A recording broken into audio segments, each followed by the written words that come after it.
Hey, getting these videos, getting time to staying it's so hard. There's so much. Are you in that world where everything seems like, uh, well, you're probably not.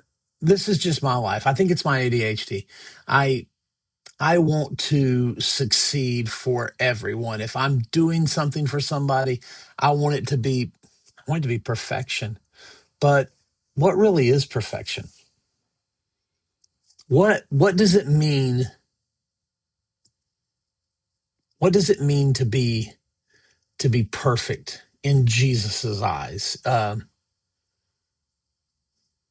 So Jesus tells this story. I mean, it's not a story. This is not the parable. Um, when I think about how to treat our neighbors and how to treat people, I think of that parable. But here's the text today.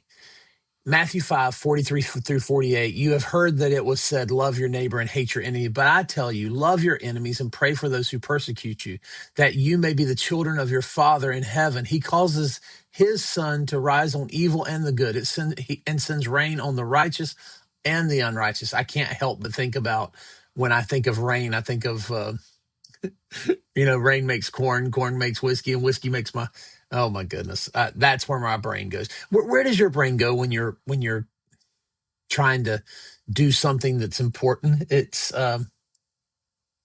what is perfection? I have this very ADHD brain, and my brain pops around and goes everywhere, but I want to be the best I can be. So Jesus is saying here, love your neighbor. You've heard, love your neighbor and hate your enemy. But I tell you, love your enemies. Your Father in heaven causes the sun to rise on evil and good and sends rain on the righteous and unrighteous. If you love those who love you, what reward will you get? Are not even the tax collectors doing that? And if you greet only your own people, what are you doing more than others? Do not even pagans do that? Be perfect, therefore, as your heavenly Father is perfect. I was playing basketball last night, and I'm thinking about that. Somebody said, hey, that's a travel. And the person who traveled was on the opposing team. And so my brain agreed. Saw what happened and agreed. Sorry about that. And sorry about whoever you are calling. I'll call you right back, I promise. Anyway, my brain agreed. Why did my brain agree? Because the person who traveled was my enemy in that situation.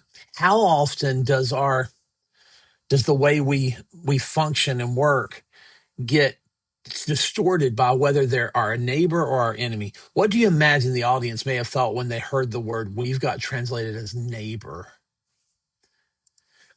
In the Gospel of Matthew 5:43, Jesus says, you have heard it said, love your neighbor. The Greek word there is, I can't pronounce it. It translates the Hebrew from Leviticus 19:18. You shall love your neighbor as yourself. So when Jesus says neighbor, his Jewish audience doesn't hear something vague. They hear Torah language, and they're thinking about their neighbor, their friend, their family, their nationality, their own people, the people that are the same as them. If you are very based in faith and Christian history, then your brain might go straight to the Good Samaritan story like mine does. But that's not where we're supposed to be here. You have heard that it was said, you love your neighbor.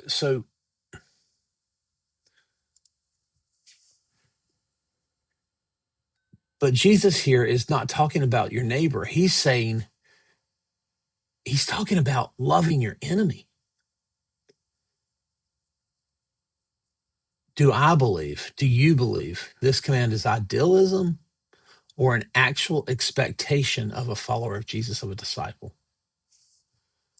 These are the conversations. These are the questions we're going to ask at A Place to Talk. Now, I'm kind of working as fast as I can to put these thoughts together, but these thoughts, this video, this is not what A Place to Talk's about. This is not what we do. We don't just read these. We don't watch these videos and read these slides. This video won't be played at A Place to Talk on Sunday. This is just, I'm telling you, these are the slides that I'll use only to start a conversation. This is not what we're about. What we're about is a community that talks. We'll read these questions. If everyone treated my enemies the way I do, or the way you treat your enemies, would the world become more peaceful or more hostile? These are the things we'll question and we'll wrestle with. We'll have these conversations this coming Sunday. That'll be, today's the 27th. I'm so far behind recording this. Saturday will be the 28th. That means Sunday will be, I think it'll be March 1st. So March the 1st, 2026, we'll have a conversation around these slides at A Place to Talk. Is my definition of enemy shaped more by Jesus or by my news sources? Do I secretly believe some people are undeserving of love? What do you think it means so that you may be children of your Father in heaven? What does that mean? What does it mean to be children of our Father? When we're defining neighbor, it's in the first century Judea. Who was a neighbor? It was a fellow Israelite, a member of the covenant community, someone inside your religious and ethnic circle. There's a lot of, this is a common conversation we're having today. Sometimes when people are defining neighbor, they're saying other Americans, other native born Americans, other people that have been here all their life, other people that have citizenship.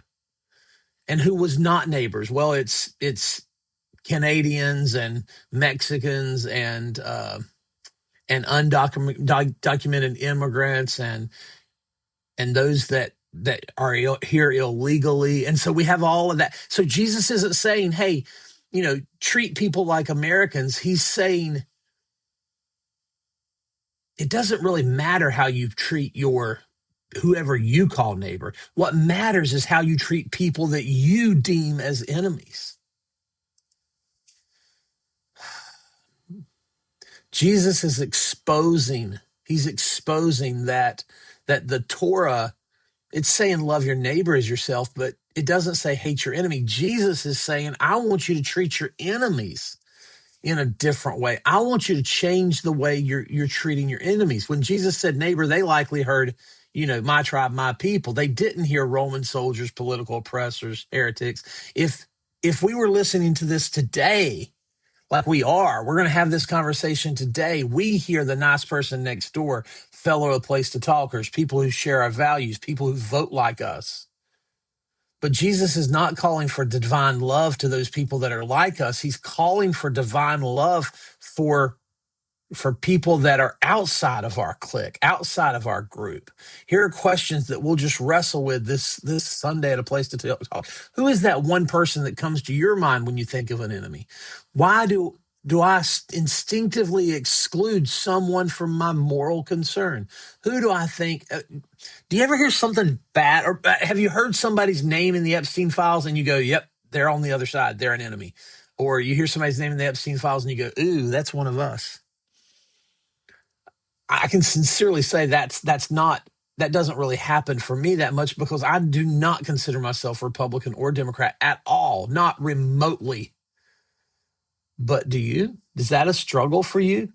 Who do you believe deserves less love? Who do you secretly feel justified in despising? So here we are talking about perfection. What is perfection? It's maturity. It's complete. It's when you grow, you're growing up. It's not love based on anyway. It's not loving the people that love. It's not quid pro quo love. Reciprocal. I can't say it. I can't get the word out. You ever have a word you can't say? Love's not based on tribal loyalty. It's not based on ideological agreement. Love that mirrors God's generosity. It's indiscriminate love. I think that's what it is. That's the conversation we'll have this Sunday at A Place to Talk. I hope you can join us. 1546 Brookford Church Road. You have questions, call me, 828-238-2682. You can go to aplacetotalk.net to learn more about who we are. I'd love to have you be a part of this conversation this coming Sunday at A Place to Talk.